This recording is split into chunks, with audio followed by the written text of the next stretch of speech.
Hello everyone, welcome back to Sarkari. Today in the newspaper session, we will be covering the newspaper for 28th of June 2024. So first of all, we are talking about GNPA ratio for the banks. So पहले question उठता है GNPA ratio होता क्या है and it's working.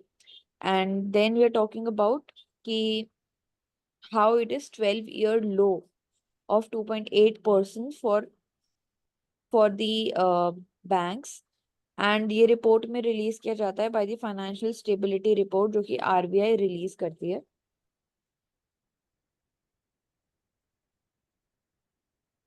तो capital level कितना है banks के अंदर एंड एनबीएफसीज के अंदर, वो बेसिकली हमें पता चलता है। एंड जीएनपीए की बात करते हैं तो मानसी जी एक बार आप डिस्क्राइब कर दीजिए कि होते क्या है। GNPA is the gross non-performing assets ratio, non-performing assets. So इससे पहले जो कैटेगरी होती है हम बात करते हैं स्पेशल मेंशन अकाउंट्स की, तो उसमें 4 कैटेगरीज होती है।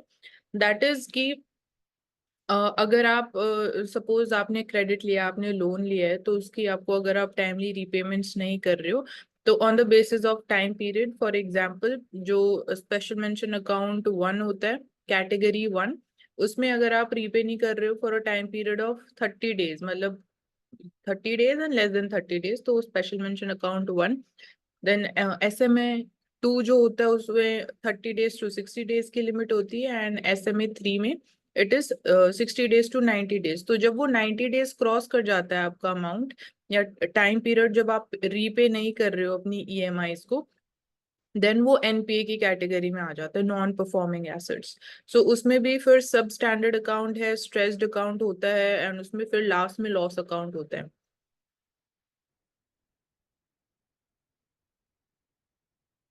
सो अगेन यहाँ पे जो हम बोलते हैं कि इस रिस्क को कम करने के लिए बैंक्स कौन कौन से स्टेप्स लेता है, या अंडर बेसल नॉर्म्स 3 कौन से रेगुलेटरी स्टेप्स मेंशन्ड है, तो one is the this CRAR ratio जो मेंटेन करना पड़ता है, दैट इज 16%। इंडिया में थोड़ा हमें ज्यादा मेंटेन करना पड़ता है for the scheduled commercial banks, तो this is one thing. Second aspect is the provisioning. Provisioning is कि अगर बैंक क्रेडिट दे रहा है, तो बैंक के लिए वो एक एसेट है जो लोन वो प्रोवाइड कर रहा है टू द बोरोवर, तो उसका एक फिक्स्ड परसेंटेज उनको अपने पास रखना पड़ता है in the form of cash.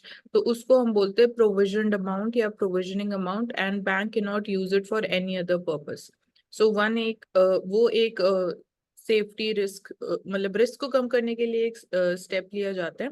And recently हमने देखा था कि जो नॉन सिक्योर्ड एसेट्स हैं, या मतलब अनकोलेटरलाइज्ड लोन्स हैं, उनका ग्रोथ ज्यादा देखने को मिल रहा था, तो they are called unsecured assets of the banks. So उसको रेगुलेट करने के लिए एंड को कंट्रोल करने के लिए RBI टुक दिस स्टेप कि आपको CR जो है रेशियो आपको 125% मेंटेन करना पड़ेगा। पहले इट यूज टू बी 100%। तो ये कुछ चीजें हैं, एंड यहाँ पे प्रोजेक्शन दिखाया गया for the scheduled commercial banks GNPA ratios के बारे में।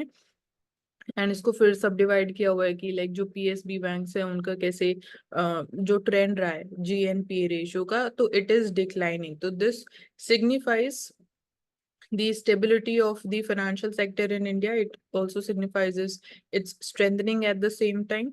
And apart from this, we can see कि जो numbers हैं ऑल scheduled commercial banks के, तो मार्च 2024 में it is at 2.8% actual number जो है।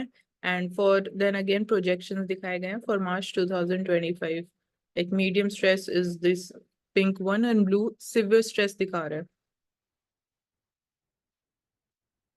तो ओवरऑल वी कैन से कि it has reached a 12-year low of 2.8% in 2024 compared to 3.2%.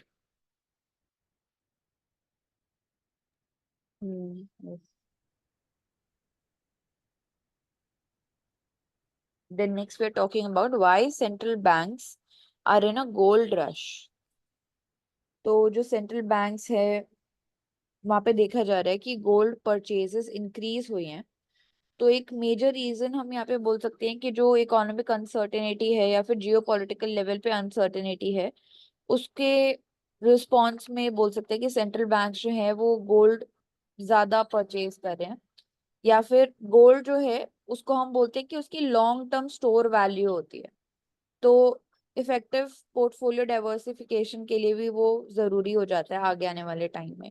Then inflation बढ़ रहा है एंड रिसेशन के इफेक्ट लंबे आ रहे हैं, तो उसके लिए भी बोल सकते हैं कि सेंट्रल बैंक जो है वो they are in a gold rush. So यहाँ पे मेन रीजन जो है कि why banks they are increasing their gold reserves is the to maintain the stability of the exchange rate. That is the prominent and the main reason behind this. And second is the geopolitical risk. So for that, we consider gold to be more secure because we have seen in the past कि जो gold की value की performance है या जो movement है specifically during the time period like the challenging times और crisis times when we are seeing that business cycle is moving towards recession and depression, so gold value is not fluctuating much, so that is why gold is considered to be much more safer, it is much more liquid. So that is why we are seeing that the central banks are increasing their gold reserves, or it is being called as gold rush. And in case of India, firstly, the central bank, it maintains the minimum reserve system under which total reserves that RBI has to maintain with itself, again, for the stability of the financial system in India is rupees 200 crores. And out of that, it has to maintain rupees 112 crores in the form of gold. Rest, it is like it can be in the form of currency also or government securities. So specifically for gold, it is in India, we are seeing that it constitutes 8.557% of the share of the total reserves that are maintained by RBI, and it is valued at approximately, we can say, $56 billion. So unlike the currencies and the bonds that are maintained by the central banks, gold is not a government asset. तो ये एक fact हो गया for prelims. And यहाँ पे जो points दे रखे हैं ये बहुत इंपॉर्टेंट है, that is key hedging against the risk, this is the again safety purpose के पर्सपेक्टिव से। तो these are 5 reasons according to the world gold council survey who suggest that gold long term store of value consider किया जाता है, inflation के against भी it is considered to be a hedge. And then second is strong performance during the times of crisis. Third is effective portfolio diversification, because we say ki portfolio diversification is important to again reduce the risk. Fourth is having low default risk when you are having adequate amount of gold reserves. Fifth is benefiting from its historical position, particularly among the advanced economies. So it is not just only in case of India, but even we are seeing this trend in advanced economies. So these are the things related to it. Yeah. Next, we are talking about oil and gas sector and how it is seeking investor friendly reforms and GST on gas. तो जो gas sector है basically उसको GST regime के अंदर लाने की यहाँ पे बात हो रही है, ताकि जो यूज है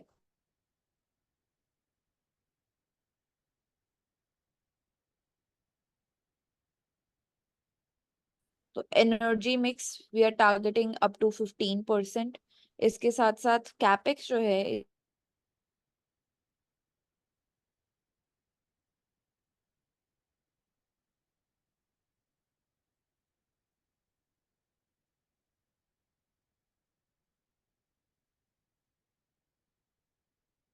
Karuna, you're not audible.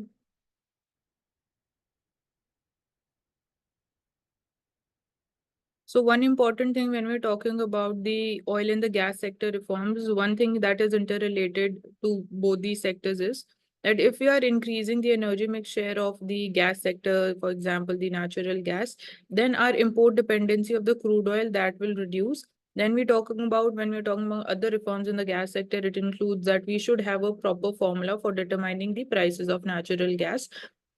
So for that, we are having the Kirit Parak committee who gave this recommendation. Apart from this, It is a form of renewable energy. So again, meeting our renewable energy targets, the exploration and then increased usage of the natural gas becomes significant. So natural gas, not just in the form of like CNG in the vehicles, but also as a source of energy in case of the households, like we're talking about PNG for the households. So increasing their density and again, a more competition will be helpful in the adoption. Apart from this, we see that investments in the form of capital expenditure for the like logistics sector, infrastructure sector, and like gas pipelines and railway corridors that can help. And bringing them under GST is one of the arguments in order to stabilize their prices. It is like applicable for both oil and the gas. And carbon credit trading, it will also like specifically for the compressed biogas projects, allowing carbon credit trading will be further helpful in terms of expanding its usage and meeting our renewable energy targets. Like we have this one thing that is called the renewable purchase obligation certificate. So it becomes your obligation. It is a mandatory thing that you have to purchase or you have to use a fixed amount of energy in the form of renewable energy. So it through carbon credit trading that can also be achieved. So these are certain arguments. And internationally, when we're talking about India's initiative, specifically gas transportation, so we are seeing that 40% of our natural gas is imported from Qatar. And then there is Tapi gas pipeline, which includes the countries like Turkmenistan, Afghanistan, Pakistan, and India. So with a potential decline in the oil production by 2030, increasing investment in oil exploration is essential. So as we are having these strategic oil reserves, we should also looking for these strategic reserves for other sources of energy. Now, this we can also say that in the context of like solar energy, also we talk about the challenge of energy storage. So how we can maintain strategic reserves in that case. And even during like geopolitical crisis, we are seeing that the prices, they fluctuate a lot, specifically because of again the functioning or the control of the supply by the cartels. In case of crude oil, it is OPEC. And then deep sea exploration missions are also there. Then deep ocean mission by India, that is in this line only.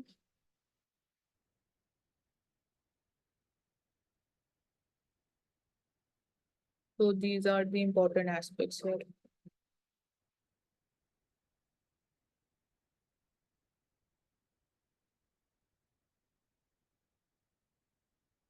Then SEBI tweaks the future and options rules and eases the delisting norms. So कल हमने बात करी थी how it has changed the rules regarding the insider trading. So in a way, it is making it much more flexible and much more simpler. So the key point that we discussed yesterday was that insider trading is not illegal in India if you are doing timely disclosures about the amount of transaction, the quantity bought and sold, the day of transaction to SEBI. So in that case, it is not illegal. Otherwise, it becomes illegal if you are not disclosing the transactions and all of that. So here it is related to future and options. So since we are seeing more amount of trades happening in this derivative market of future and options, and the risk is higher, it is considered to be higher in this segment because it is considered to be much more volatile. So for the protection of the interest of the investors, SEBI, it has decided to again increase the amount of taxation on the F&O transactions. And in case of financial influencers, also we are seeing that their influence or the numbers has been increasing on the social media platforms. So new guidelines has been issued to prohibit the regulated, like by the regulated entities to engage with the influencers. So provides window for the investor education from such associations. So investor education, the important aspect here is that they need to be certified. Like if they are providing tips or they are providing any kind of investor education to their followers, so they need to have a proper certification with them. And then SEBI chairperson, she says, why should we say that once you are listed, you can never leave? So easing of the delisting norms. So once you're getting like listed, so it should be easy to get delist also at the same time. So delisting framework ke liye what changes have been done? So here the companies having holdings with the fixed price process at 15% premium over the floor price. This is like technical. We don't have to go into more of details here. So threshold of the counter occurred 75% from 90%, provided 50% public shareholding tender. Delisting to be successful only when the post offer aggregate shareholding of the acquirer reaches 90%. So these are certain changes when we're talking about overall reforms in the capital market in case of India. So in a way, it will be also helping in attracting more of investment also, because we're talking about ultimately the protection of the interest of the investors. Now, be it the retail investors in India, or we are talking about FPI or FII. So in case of FPI, the new reform or the new step that has again initiated more of investment towards India or capital inflow into India is the addition of Indian capital market in the JP Morgan index. With that, we are seeing more of investments by FPI specifically into India. So here, med technology nurses the global ambitions. So medical technology. So India's medtech sector could grab 10 to 12% of the global market by 2030. So we are having this national medical devices policy. So it is again firstly कि कैसे Indian market को हम global level पे लेके जा सकते हैं, तो meeting those standards is important, and India's medical devices market. So regulation of that, here again I think the role the regulator would be the CDSCO, and growing drug and interest. Cosmetic act के अंदर में होता है medical devices. Drugs and Cosmetics Act, ठीक है. So surgical devices हो गया, so all of these.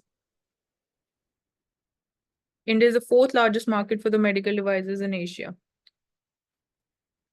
So here we're seeing that regulation of the multinational firms who are providing or working in this sector of the market, their regulation is one important aspect. And so other तो यहाँ पे examples है जैसे medical device क्यों important है? तो पहली बात है कि लॉन्ग टर्म में ओवरऑल ओल्ड एज पॉपुलेशन बढ़ेंगे तो उनको स्टेंटिंग चाहिए, किडनी डायलिसिस में आपको एक्स्ट्रा डिवाइसेस चाहिए. साथ ही साथ फिर जो बाईपास सर्जरी होता है CVD में, उसमें भी डिवाइस, छोटे छोटे डिवाइस चाहिए, पेस मेकर चाहिए. और ओवरऑल हम लोग इंपोर्ट करते हैं बाहर से, we import medical devices.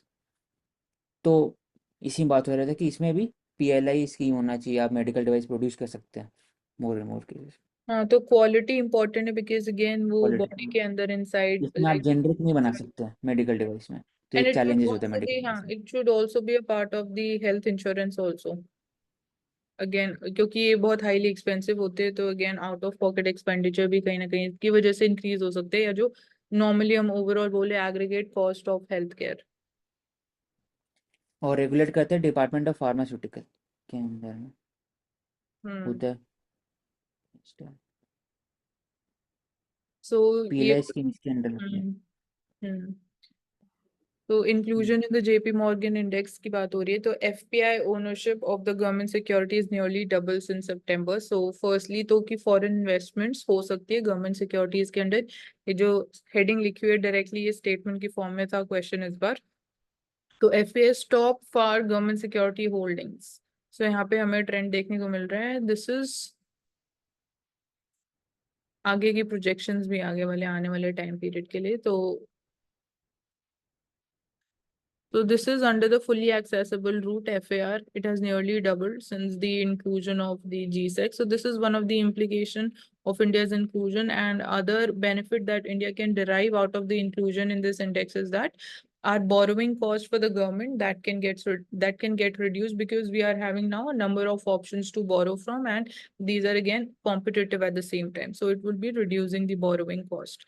So ultimately, if borrowing cost gets reduced, so it would be helping the end consumers also, in terms of, because we say in a way that the tax payments of the consumers ultimately they are used in repayment of the borrowed amount by the government. So we can say in the longer term that burden can get reduced, or as we say that the intra-generational the burden on the future generations would get increased if the borrowing of the current government increases. So that can be better managed. So fiscal consolidation, we can say in short. So it has attracted $10 billion worth of investments after the inclusion. So global bond index, emerging market index भी इसको बोलते हैं, JP Morgan index को.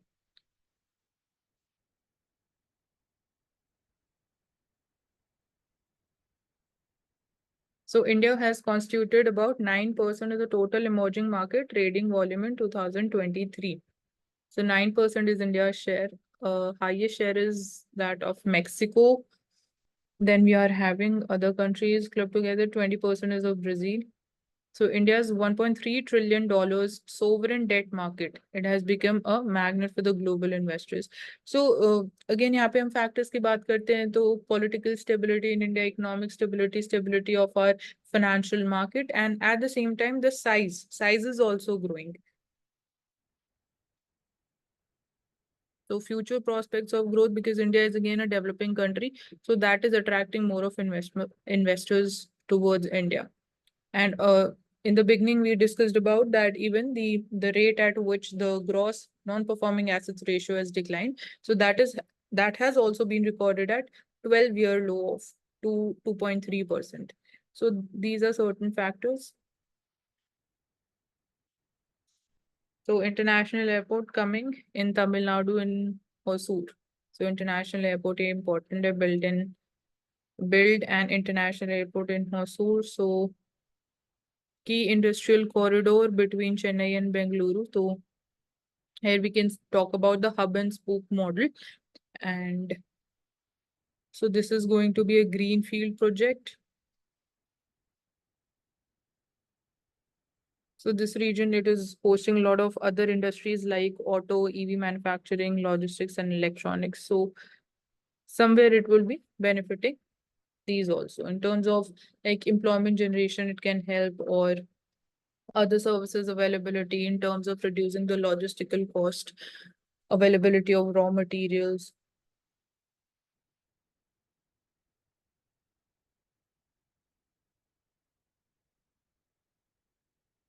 So since we are talking about the budget formulation here after the formation of the government, so in case of Pradhan Mantri Jan Arogya Yojana, it is being discussed that the payment should be increased, the financial incentive that is given, or the aid which is given by the public sector, that should be increased. Currently, it is at rupees 5 lakh. For 1 year, free health cover is guaranteed, and that is for the entire family. So it is covering 107 million poor households, roughly covering the bottom 40% of our population. So 85% of it is in the form of tertiary care. But if this amount is increased, so it will in a way also increase the revenue expenditure of the government. So instead of saying ki long-term perspective say this is not what we desire for, it is not sustainable also. So we can say ki improving the quality of healthcare in India, in the capex expenditure in the healthcare sector, that can help in terms of overall making the healthcare sector much more affordable, accessible at the same time. So according to World Health Organization standards, there should be 3.5 beds per 1,000 population. And in India, there are less than 2 beds per 1,000 population. So this is one again data. And when we're talking about the doctor population ratio in India, so it is better than what the WHO standards states. So in India, we are having 1 doctor per 845 population or people. And WHO states that it should be like 1 doctor per 1,000 population. So there we are doing better and improving.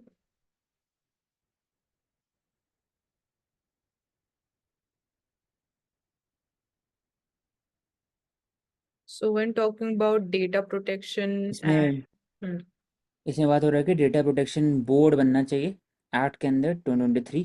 It was built after the Puttaswamy judgement 2017 regarding right to privacy. और जो data collection होता है, it is safe and secure और not. Data fiduciary जो भी बाहर से लोग आते हैं, बाहर से जो एमएनसी है, big MNC, they collect data. तो इंडिया बात करता है कि if data is secured within the boundary of the country और not, if they Data are selling data localization. Third party. तो डेटा लोकलाइजेशन की बात करते हैं, डेटा सॉवरेंटी की बात करते हैं, डेटा प्राइवेसी की बात करते हैं। फिर डेटा अगर आप यूज़ कर रहे हैं तो नॉन पर्सनल डेटा यूज़ कर सकते हो, बस ढंग से यूज़ कर सकते हैं इसको। ओवरऑल कोट एंड कोट इसको मोर एंड मोर अकाउंटेबल होना चाहिए गवर्नमेंट को रिगार्डिंग आधार डेटा हो गया, या फिर कोविन ऐप डेटा हो गया, बाकी सब। तो इसमें वही बता रहा है कि बोर्ड में कौन कौन लोग होंगे। Board should be inclusive. Inclusive मतलब हर एक जगह फील्ड, डाइवर्स फील्ड से होना चाहिए, टेक्नोलॉजी के, cyber security, industry, legal enforcement, culture, sociological issues. और इसमें या तो अपॉइंटमेंट होगा या मेरिट बेस्ड एग्जाम के हिसाब से भी आप फिल कर सकते हैं इसको। Hmm.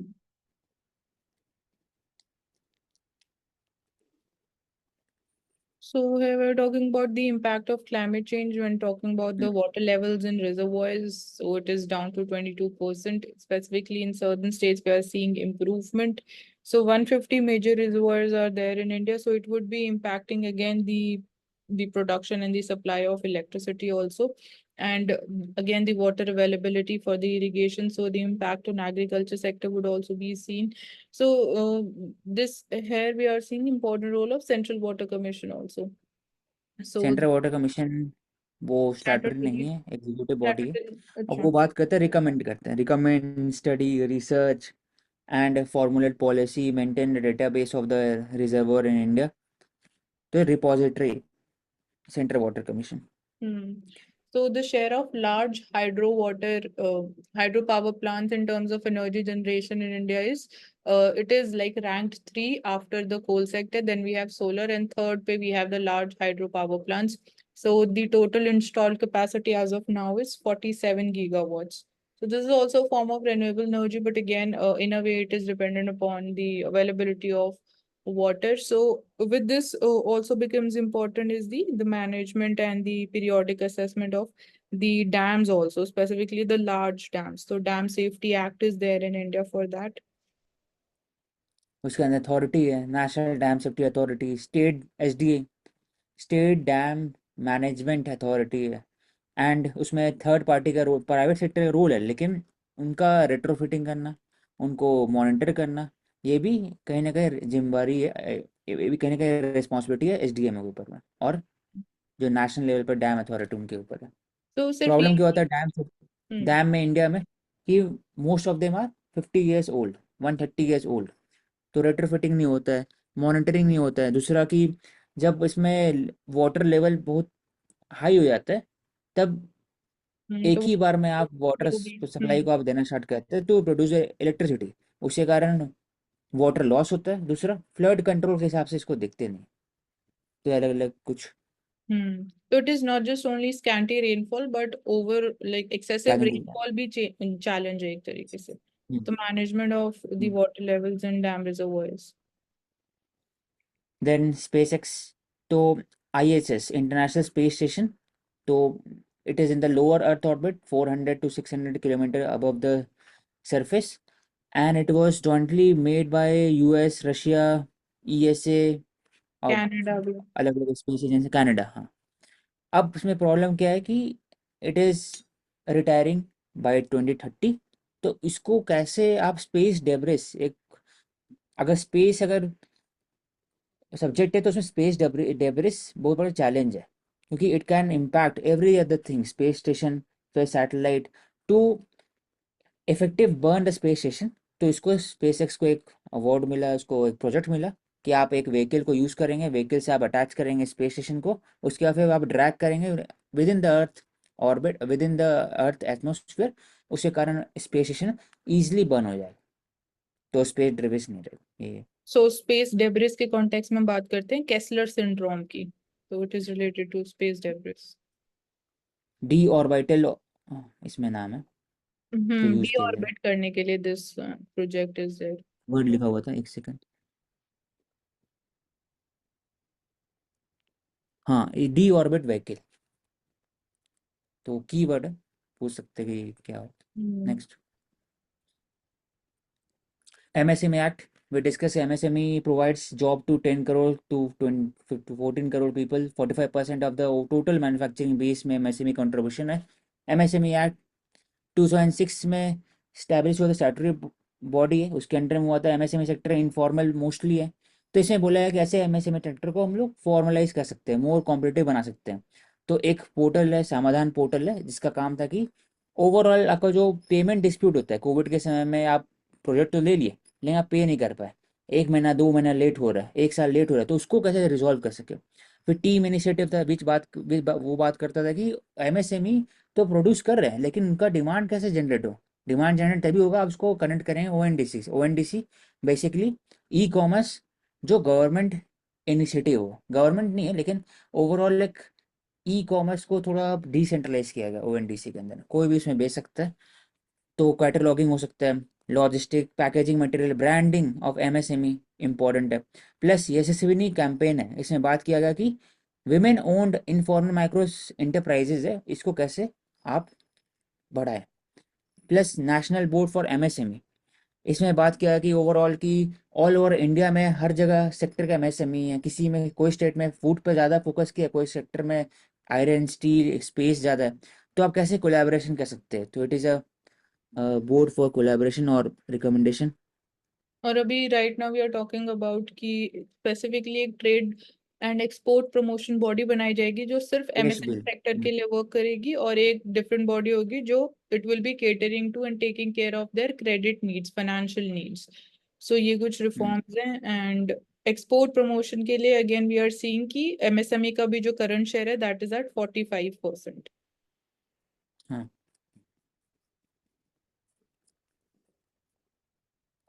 हेल्थ केयर प्रोवाइडर्स में सिर्फ वन की कॉन्सेप्ट है, इसमें है कि आप कंसेंट के हिसाब से साइन करें.